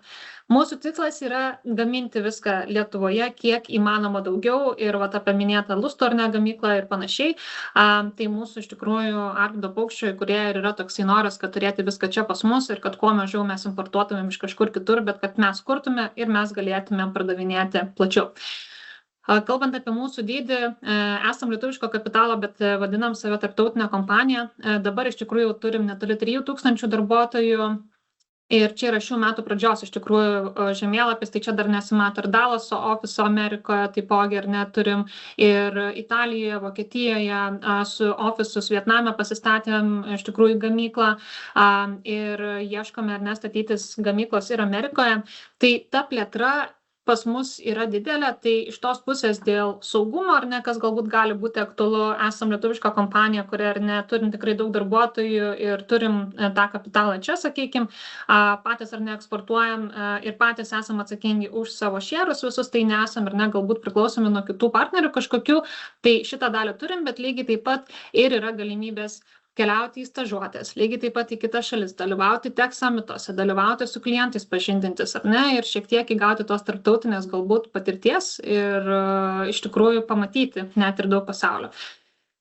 Tai kalbant apie tą mūsų didžiausią turbūt plėtrą, gal kažkas ir esat matę ar ne pačioje spaudoje, bet mūsų dabar ar ne yra investicijos beveik 4 milijardai į iš tikrųjų statomą mūsų high-tech hillą. Tai jau yra 3 gamyklos netgi baigtos ir jau jos yra pirmosios, kurios netgi šių metų prognozuojama, kad gale pradėsim jau pačios ar ne pradės gaminti ir pirmieji užsakymai iškeliaus. Tai visai sparčiai vyksta statyba toliau, tai mūsų irgi tikslas augti, turėti savo plastiką, turėti savo ar ne lustus ir panašiai, kad viską galėtumėm gaminti čia. Taipogi, svarbu paminėti, kad čia ar ne yra Vilniuje plečiama toliau ir taipogi ar ne nusimato, kad gali būti tų pačių ar ne statybų ir kitose miestuose, tai augti tikrai nenustojam. Kaip ir pati kompanija, mes čia turim savo ir vadinamą Research and Development, ar ne, padalinį, ką tai reiškia, kad mes Lietuvoje ne tik tais sugalvojame, bet ir padarome pačius ar ne gaminius, tai galbūt tuom skiriamės ir nuo kai kurių kitų kompanijų, kur tam tikri centrai ar ne Research and Development yra kitur, o čia mums reikia būtent tų inžinierių, ar ne, kurie ir sugalvoja visą projektą ir po to jį išpildo. Tai planas mūsų per ateinančius 10 metų yra turėti apie 8000 darbuotojų, taipogi ir ne 15 000 darbuotojų užsienyje, nes mūsų tikslas ir yra, kalbant apie pardavimus, pavyzdžiui, keliauti ar ne ir atsidarinėti lokaliai, ką ir darom, ir apyvartą turėti 4 milijardus.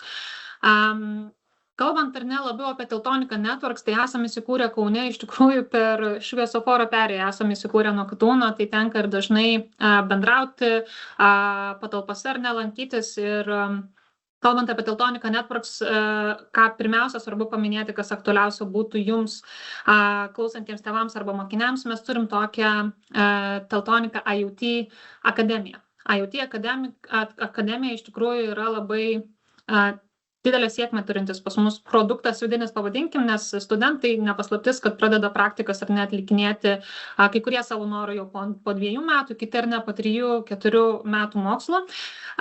Ir didžiausias yra tas toks dalykas, kad jeigu ateina studentas pas mus į praktiką, mes duodame 2 mėnesius ar net turim specialias paruošę programas, jie padaro ir mes labai dažnai gerus studentus tiesiog pasiliekame pas save, pasiūlom jiems ar ne darbo vietas. Tai pas mus yra labai daug žmonių užaugę būtent iš IoT akademijos ir tą skatiname ir toliau. Tai ir dabar yra akademijos, tai kalbant apie studentus ar ne, netgi sakau, neprivalomosios praktikos metu, bet pavyzdžiui vasarį ateina dabar irgi nemažai žmonių ir jie būna vieni po 1 kurso, kiti po 2 kurso, kurie praeina atranką ir atkeliauja pas mus pasimokyti, ar ne? Kalbant apie grinai Teltonika Networks, tai čia trumpai parodysiu mūsų gražias dėžutes ir diskus, ką pardavinėjom, tai kaip ir minėjau, mūsų įvairūs, ar ne, yra tie patys routeriai, gateway, switchiai. Mes pritaikom juos įvairioms, sakykime, sritims, kur galima, ar ne, sakykime, tiek pririšti prie nuotolinio stebėjimo savo kažkokių vidinių sistemų, taipogi, ar ne, kad ryšys keliautų tarp kažkokių kelių įrenginių, tai gali užtikrinti mums tada pramonės automatizavimą, ar ne. Tie patys Smart City, tikrai esat girdėję šitus terminus nemažai robotikai, tai įsivaizduokit viskas, kas ar ne galbūt juda ar turi perduoti informaciją, dažniausiai reikia kažkaip perduoti tos duomenis, tai būtent čia mūsų produktas ir keliauja. Kodėl verta ateiti dirbti pas mus? Aš visą laiką sakau, kad dažniausiai verta eiti į tokią kompaniją, kurią tu tiki ir kurioje matai ar ne prasme. Tai iš tikrųjų mes mėgstam sakyti, kad kuriam ateities technologijas IoT ir verčiasi kaip Internet of Things arba daiktų internetas. Lietuviškai tai toks kaip ir neaišku, ar ne kas tai yra, bet kaip ir minėjau, tai yra tinklas. Tai iš tikrųjų, ar ne, turime tiek savo gaminių, kurie gyvena tiek ir po žeme, kaip matom, ar ne, kad nepavogtų, sakykime, lobius iš Graikijos, ar ne, turim tiek ir Japonijoje, plečiamės labai plačiai, sakykime, ir Afrikos rinką ir panašiai, kur labai įvairūs tie panaudojimai, taipogi lazeriuose ir taip toliau. Tai va, tai kalbant apie pačią kompaniją, tai nevardinsiu tikriausiai papildomų naudų, kurios tikrai būna kiekviename skelbime parašytas, bet pas mus, aš dar pati iš tikrųjų, kai dirbau ne Teltonikai Networks, o dirbau kitur, atsimenu, kai pati bandydavau ieškoti kandidatų ir kalbintis iš Teltonikos Networks, niekaip aš iš tenais nepaimdavau tų žmonių ir galvodavau, kodėl, kas čia yra. Tai iš tikrųjų pas mus labai matosi tas komandinė ar ne dvasia, sakykime, pačioje įmonėje, dėl ko turbūt labai ir galim visi pasidžiaugti, kad mes dirbam į tą vieną tikslą. Tai visi, kai daromės pokalbis ir kalbamės, kas jūs motyvuoja, tai yra tas būtent galimybė prisidėti prie lietuviško produkto plėtros. Turime lanksčius grafikus, kalbant apie studentus, kas tikriausiai labai yra aktualu, kad galima pas mus pradėti dirbti nuo 6 ryto, tenais nuo 9 pasėdėti ilgiau, tai sakykime, problemų derinant su studijom absoliučiai nekyla jokių. Ir kaip, sakykime, esame netoli nuo centro įsikūrę, ar ne, tai tiek ir iki Liko pavažiuoti nėra toli, tiek ir iki Kutūno paeiti yra netoli. Šiaip irgi turim visokius ir vasaros šventes ir yra įsitraukimas tikrai visai nemažas šitą atveju. Tai tas ar ne bendruomeniškumo kūrimas turbūt yra vienas irgi iš mūsų stiprybių. Ir aš labai trumpai parodžiau, kokių iš tikrųjų pozicijų šiuo metu ieškam, tai būtent apie ką kalbėjot jau ir prieš tai. Mano kolegos apie tuos įterptinių sistemų programuotojus ar ne embedded, tai čia yra turbūt viena iš labiausiai apmokamų ir trūkstamų pozicijų Lietuvoje ir ne tik Lietuvoje. Tai yra žmonės, kurie dirba tiek ar ne su software dalimi, tiek ir su hardware dalimi ir tai yra žmonės, kurie gali, kaip ir minėjau, ryšys, tai ta prasme padaryti, kad veiktų šviesoforiai, kad šlabamai pasikeltų ir panašiai, pajudinti viską, kas nejuda, ar ne? Tai lygiai taip pat turim ir software rolių, nes atsimenu, kartą buvo klausimų ir apie tai ieškom tiek ir techninių rolių, sakykime, tiek ar ne ir šiuo metu, sakykime, ieškom tų softinių. Dabar samda yra tikrai padidėjusi, sakykime, ir planas, kadangi augant toliau, jeigu ir taip pat sėkmingai, tai bus ir toliau. Tai kalbant iš elektronikos inžinierių, tai sakau, čia gali būti ir embedded programuotojai, ir šiaip programuotojai susikalba, ar ne, ir elektronikos inžinieriai matom ir panašiai. Tai tų galimybių yra. Tai mano tiesiog, ar ne, irgi siūlymas likti norėti ar ne, mokytis toliau, ką Kristina iš tikrųjų ir minėjo, tai yra labai svarbu, nes inžinieriai yra tas sritis, kuri tobulėja, auga, mes Teltonikai irgi augam, tai labai kviečiam prisijungti ir galų gale ateiti kažkada pabaigus mokslus jau žmonės, kurie irgi norėtų augti kartu. Tai iš manęs turbūt tiek, ačiū ir perleidžiu žodį turbūt, ar ne? Taip, tai dėkoju tau, Viktorija. Klausimų nematau, galbūt kažkas sugalvosite eigoje, tai galėsime paklausti irgi visų 3 įmonių atstovų. O dabar tuomet pagal programą kviečiu pristatyti įmonę Hella ir ją pristatys gamybos inžinerijos vadovas Valdemaras. Tai perduodu žodį jam. Gerai, sveiki visi. Turiu paruošęs skaidrės, šiek tiek gal praktiškesnės, paprastesnės negu visų. Tai pasakykit, kai matysite ekraną. Matom, taip. Taip, tai pradžioje norėčiau pristatyti, esu Valdemaras Jakinas, gamybos inžinierių vadovas įmonėje Hela Lietuva, tai trumpai apie mane. Įmonėje dirbu 5 metai, bakalauras transporto inžinerija KTU, pramonės inžinerija ir vadybos magistras taip pat KTU. Na ir žmona, 2 vaikai ir aišku, 2 augintiniai, standartiniai katinas ir šuo.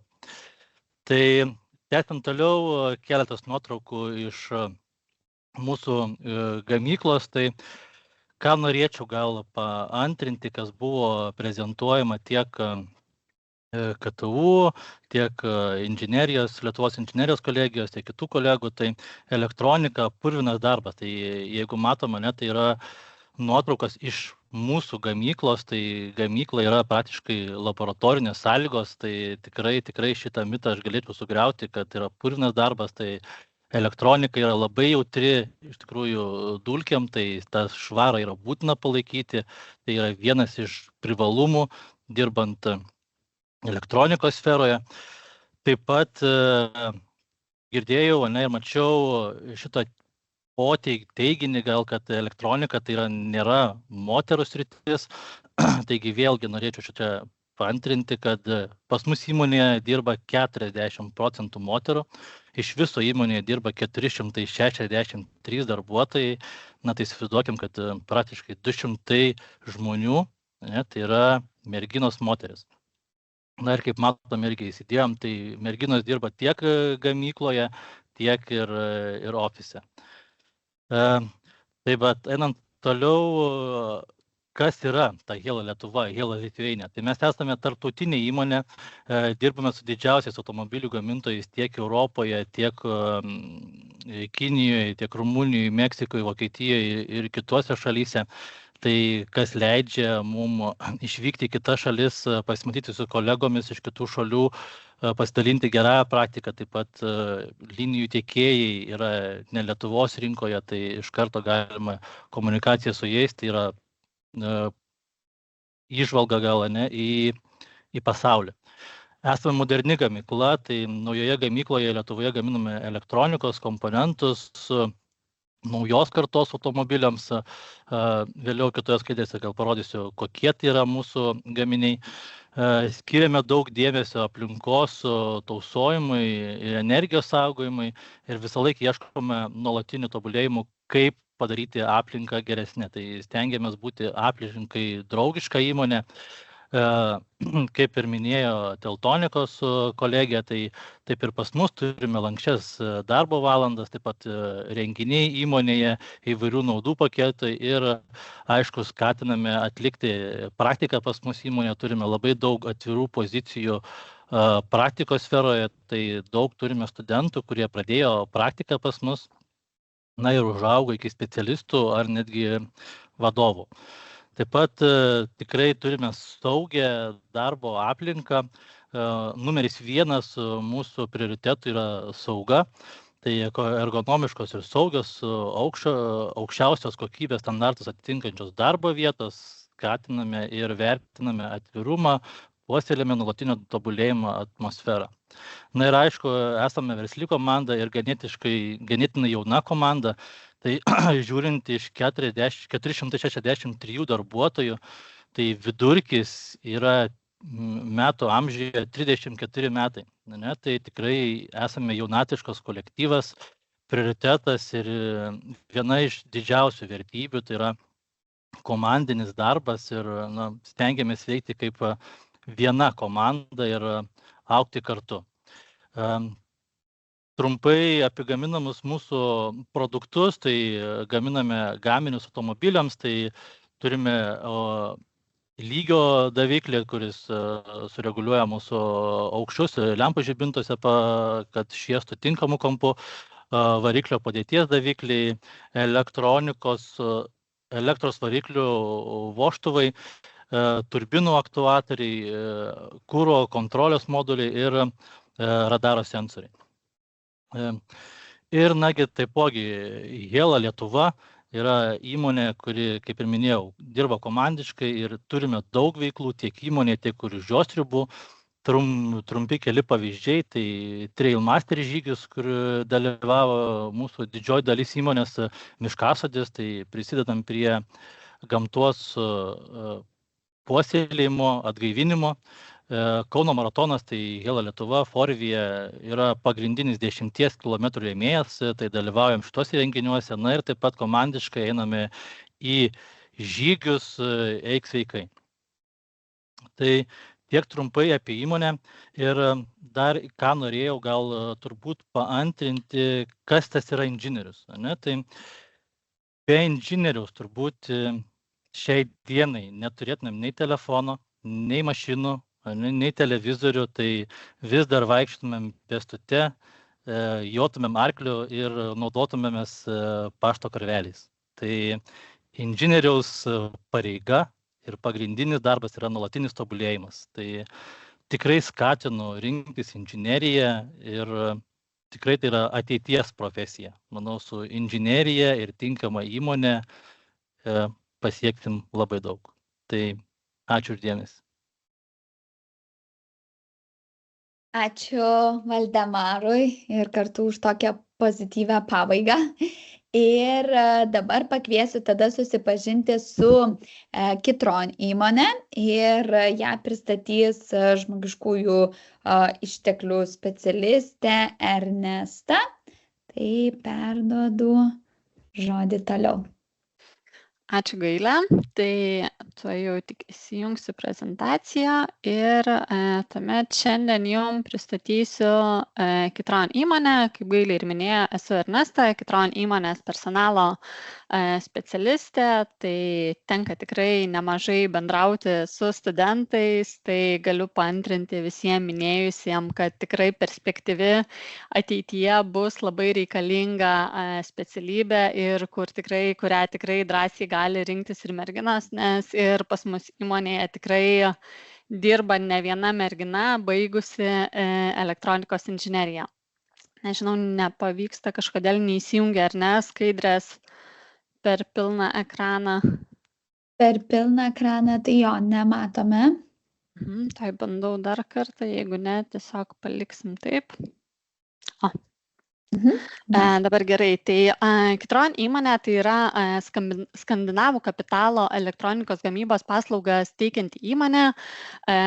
Pagrindinė mūsų būstinė yra įsikūrusi Norvegijoje, tačiau turime padalinių tikrai ne tik Europoje, bet ir Amerikoje, Kinijoje, Azijos šalyse. Tai įmonė yra toliau auganti, besiplečianti, bendrai veiklą vykdanti jau daugiau nei 60 metų, o Lietuvoje gamykla pirmoji buvo atidaryta prieš 24 metus, tai įmonė tikrai veiklą vykdanti Lietuvoje jau yra gan ilgai. Šiai dienai Lietuvoje dirba apie 600 darbuotojų ir apie 70 kolegų dirba būtent inžinerinėse pozicijose ir jų įmonėje turime apie 15 skirtingų inžinerinių pozicijų. Tai tikrai yra iš ko rinktis, yra ir karjeros galimybių, tai pabaigus elektroniką galima pradėti karjerą viename skyriuje, vėliau pereiti galbūt į kitą, tai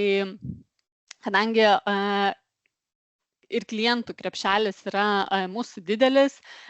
Šiai dienai turime apie 35 skirtingus klientus. Didžioji dalis mūsų klientų yra užsienyje, tai yra ne Lietuvos klientai ir jiems gaminame apie 1500 skirtingų gaminių. Sektoriai, kuriems gaminame, yra labai įvairūs, tai tiek ryšių, telekomunikacinių, industrinis, medicininis sektorius, gynybinis sektorius, tai ir manau, tai darbą padaro pas mus įmonėje nuo to tik įdomesnį, nes kasdien tenka prisiliesti prie labai įvairių ir skirtingų gaminių, tiek ir prie skirtingų klientų. Bendrai Kitron įmonėje mes skatiname tą skandinavišką požiūrį į darbo organizavimą. kiekvienais metais Kitron įmonėje turime darbuotojų nuomonės tyrimą ir tai yra kaip įrankis, kuris mums padeda įtraukti ir savo darbuotojus į įmonės įvystymą, kadangi darbuotojai turi galimybę išsakyti nuomonę savo ir vėliau po nuomonės tyrimo organizuojame ir fokus grupės, kur darbuotojai patys gali teikti idėjas, siūlyti įvairias savo idėjas bei jas įgyvendinti, kaip galėtume tiesiog gerinti darbo aplinką ar tiesiog efektyvinti, gerinti įvairius procesus. Taip pat be darbų turime ir įvairių tradicijų, iniciatyvų kartu, tai kartu be abejo švenčiame tas pagrindinės Kalėdų, vasaros šventes, bet be jų turime ir įmonėje veikiančią darbuotojų tokia kaip iniciatyva Let's Make Work Fund komanda, kur mūsų darbuotojai, kolegos organizuoja įvairias smulkias šventes, įvairius konkursus ir tiesiog kartu galvoja, teikia iniciatyvas, idėjas, kaip galėtume padaryti savo kasdienybę linksmesnę, smagesnę, kad nebūtų vien darbas, bet kartais ir galėtume kartu laiką smagiai praleisti. Tai apart tų vidinio iniciatyvų taip pat leidžiam laiką kartu, tai dalyvaujam maratonuose, važiuojam dviračiais, kartu lankome Žalgirio rungtynėse, taip pat vykstame savanoriauti, tai galimybių tikrai yra ir tiek ir darbinių, tiek karjeros galimybių, tiek ir tiesiog smagiai laiką kartu su kolegomis praleisti. O kalbant apie galimybę studentams, tai tų galimybių tikrai yra taip pat nemažai, tiek tik pradėjusiems studijas, tiek jau ir pabaigusiems. Tai studentus kviečiame atlikti visada noriai priimame atlikti praktiką, tai dažnai studentai atvyksta susisiekia su mumis norėdami atlikti privalomąją praktiką, tačiau dažnai sulaukiame laiškų ir iš studentų, kurie galbūt baigia dar tik tai pirmąjį kursą, bet nori gilinti savo žinias, įgyti praktinių kažkokių žinių vasaros laikotarpiu, tai tikrai priimame ir po pirmo kurso studentus, jeigu tik tai yra noro ir nori įgyti žinių, yra degančiam akim, nori kažko išmokti vasaros laikotarpiu, tai tikrai yra ir galimybė praktiką atlikti, yra ir studentų, kurie ateina padirbėti pas mus vasaros laikotarpiu, tai tikrai visus priimame, o vyresnių kursų studentam tai turime stažuotojų programą, kuri vadinasi Kitron. Tai studentus, jau paskutinio kurso studentus arba ką tik pabaigusius studijas kviečiame į 3-6 mėnesių stažuotojų programą, kur yra puikia galimybė studentam susipažinti su visomis mūsų inžinerinėmis pozicijomis, kadangi stažuotojų programos metu studentai turi galimybę eiti per visas pozicijas, susipažinti su visais skyriais, išbandyti visus darbus ir labai dažnu atveju po stažuotojų programos mes studentus pakviečiame ir pas mus įmonėje pasilikti ir pradėti jau savo inžinieriaus karjerą. Galbūt iš tokių konkretesnių pavyzdžių, kaip ta karjera gali dėliotis, tai turime tokius keletą puikių pavyzdžių iš mūsų buvusių stažuotojų. Kaip pavyzdys, vienas mūsų kolega pradėjo prieš nemažai jau metų stažuotojų programoje, vėliau augo įmonės viduje, o šiuo metu vadovauja, yra vice president mūsų įmonės Azijos rinkoje. Kitas kolega taip pat pradėjo nuo stažuotojų programos, augo įmonės viduje, vėliau tapo Lietuvos pardavimų vadovu, o dabar vadovauja vienam skyriuje mūsų Amerikos padalinyje. Tai tiesiog keletas pavyzdžių iš tokių karjeros galimybių ir kaip mūsų kolegos padarė karjerą Kitron įmonėje. Ir taip pat mums yra labai svarbu dalintis tomis žiniomis ir kompetencijomis su studentais, tai dalyvaujame ir įvairiuose projektuose ir patys galvojame įvairias iniciatyvas. Tai vienas iš tų projektų yra ateitis elektronikam, tuomet kiekvienais metais dalyvaujame KTU bei Lietuvos inžinerijos kolegijos karjeros dienose. Kitron prisidėjo prie FabLab laboratorijos įkūrimo, taip pat Lietuvos inžinerijos licėjų kolegijoje yra Kitron laboratorija įkurta. Kitron pačioje įmonėje patys organizuojamės inžinierių pusryčius, kur kviečiame studentus atvykti, susipažinti tiek su mūsų inžinieriais, pamatyti pačią įmonę, galbūt užduoti įvairius klausimus. Taip pat kviečiame studentus į ekskursijas, kur galėtų atvykti pas mus, susipažinti ir pabendrauti. Tai visą laiką labai kviečiame ir noriai priimame, ir kolegos tikrai stengiasi visada dalinti savo žiniomis ir patirtimis su būsimais galbūt savo kolegomis. Manau, būtų iš mūsų tiek. Ačiū tuomet visiems už skirtą laiką.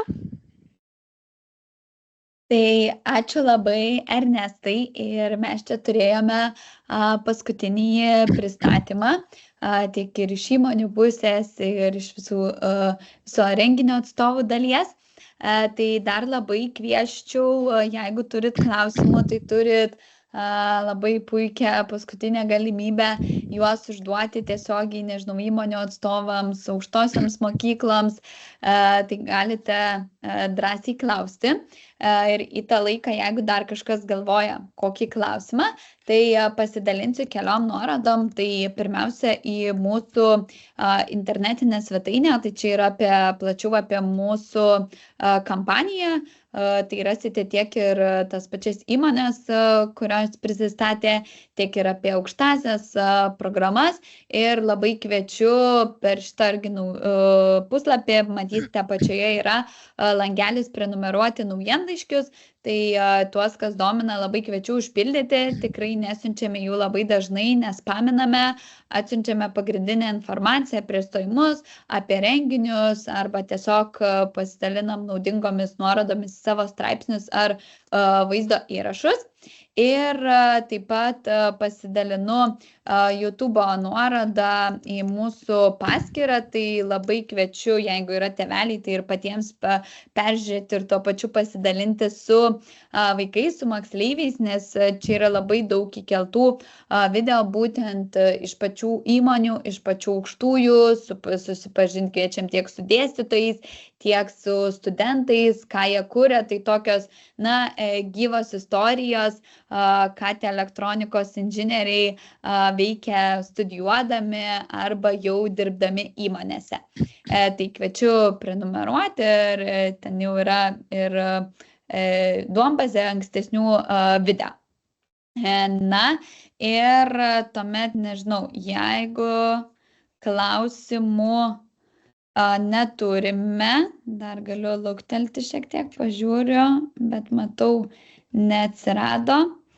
Tai jeigu klausimų iš auditorijos daugiau nėra, tai padėkosiu visiems dalyviams, kad buvote prisijungę beveik šitas 2 valandas. Ir taip pat dėkoju pranešėjams, kad pristatė elektronikos inžinerijos perspektyvas. Ir palinkėsiu tuomet gražaus vakaro. Tai ačiū labai visiems.